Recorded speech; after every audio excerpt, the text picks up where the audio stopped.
Ici, la question est de déterminer si deux entiers naturels sont premiers entre eux. Donc, première question avec 1673 et 3081. Et deuxième question, 1678 et 547. Donc, à première vue, comme ça, c'est un peu deux fois la même question. Mais avant de se lancer dans des calculs un peu trop compliqués, ça vaut le coup de réfléchir un petit peu et de revenir à la définition. Qu'est-ce que c'est que veut dire que deux nombres sont premiers entre eux? La définition, on dit que deux entiers naturels sont premiers entre eux si leur PGCD, leur plus grand commun diviseur, est égal à 1. Comment est-ce qu'on peut traduire ça? Si deux entiers naturels ont 1 comme plus grand diviseur commun, ça veut dire qu'il n'y a pas d'autre diviseur commun.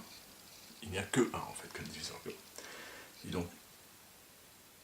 Il est donc assez facile de prouver que deux nombres ne sont pas premiers entre eux.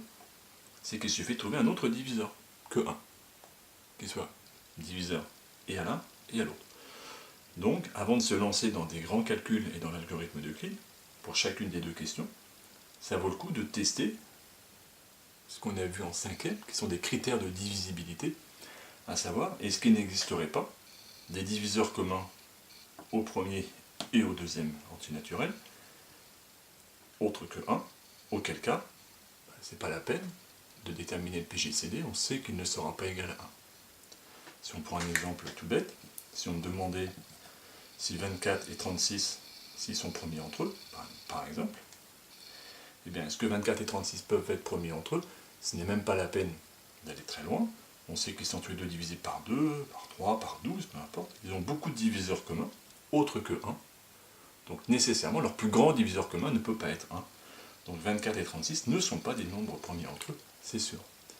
Et on a répondu à cette question sans faire un algorithme d'Euclide, sans aller très loin, par un contre-exemple en fait. Donc, avant de vous lancer dans le premier et dans le deuxième, dans l'algorithme d'Euclide, vérifiez bien qu'on ne soit pas dans une situation qui permette de répondre directement grâce aux critères de divisibilité.